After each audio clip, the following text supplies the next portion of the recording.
جو شخص شک نہیں کرتا وہ تحقیق نہیں کرتا۔ غزالی فلسفیوں کے فلسفے یا سائنس کو رد کرتے ہوئے بہت ساری مثالیں دیتا ہے۔ ایک مثال بڑے مزے کی ہے۔ پوچھتا ہے اپنی کتاب میں اپنے ناظرین یا اپنے معتقدین سے یا اپنی کتاب کے پڑھنے والوں سے ایک سوال کرتا ہے، کیا دنیا میں کوئی ایسی رائے برابر چیز ہوگی جسے ایک بستی میں ڈال دیا جائے اور وہ بستی کو نگل لے اور وہ چیز خود بھی غائب ہو جائے، بستی کا نام اور نشان ہی ختم ہو جائے؟ تو آپ کہیں گے ایسی چیز تو پریوں کی کہانی میں ہی ہو سکتی ہے۔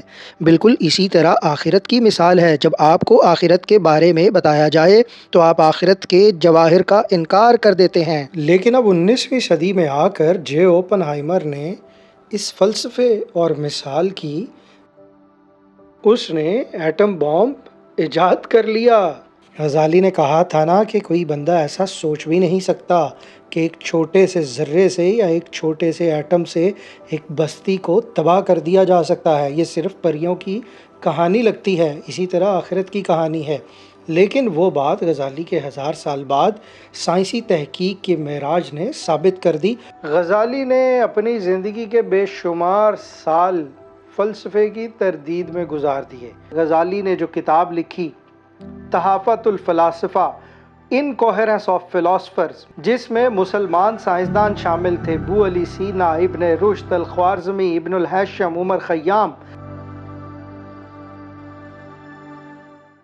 وہ سائنس کے مخالف تو نہیں تھا جس طرح میتھمیٹکس، الجبرا، لیکن وہ یہ کہتا تھا کہ جو فلاسفیز ابو علی سینا، ابن رشد، الخوارزمی، عمر خیام، ابن الہیثم پیش کرتے ہیں وہ ایتھیسٹ ہو چکے ہیں، ان کا خدا پر یقین نہیں رہا، جبکہ بعد میں انہی سائنسدانوں نے اس فلسفے کی اور غزالی کے اس دعوے کی اپنی کتابوں میں تردید بھی کی۔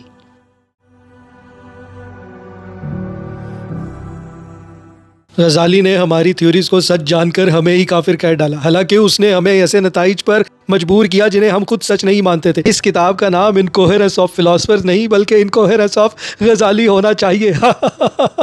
ان تمام بے شمار سالوں میں کام کرنے کے بعد غزالی نے اپنی کتاب میں خود ہی ندامت کا اظہار کر دیا کہ میں نے اپنی زندگی کے یہ سال ریفیوٹل میں ہی گزار دیے اور ان فلسفوں اور عقیدوں کو پڑھتے ہوئے گزار دیے۔ مجھے تو اللہ کی طرف جانا چاہیے تھا، صوفیزم اور مسٹسزم کی طرف جانا چاہیے تھا، لیکن ظاہر ہے کہ بے شمار سال گزار دیے اور اب غزالی کو پچھتاوے نے جکڑ لیا۔ جب بغداد آیا تو خود ہی شکوک و شبہات کا شکار ہو گیا۔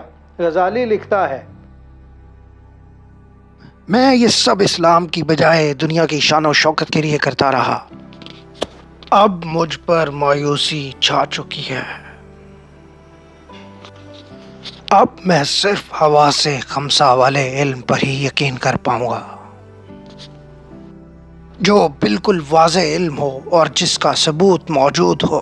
کہیں میری اب تک کی باتیں جو میں نے فلاسفرز کے خلاف کہی تھی وہ ایک دھوکہ یا خطرہ تو نہیں تھی؟ میں 2 ماہ تک عجیب سی بیماری اور کشمکش اور شک کی بیماری میں مبتلا رہا، پھر خدا نے مجھے اس بیماری سے نجات دی اور مجھے سینے سے علم کی روشنی عطا کی اور میں ثبوتوں والے علم پر یقین کرنے کے دوبارہ قابل ہو گیا۔ اب یہ خود ساختہ سوچ تھی یا ایک سوچ ایسی آئی تھی جس طرح آپ کو اور مجھے آتی ہے، جس میں ہم سوچتے ہیں کہ اب بہت ہو چکا، اب ہمیں اپنی زندگی کو درست سمت میں لے کر جانا ہے۔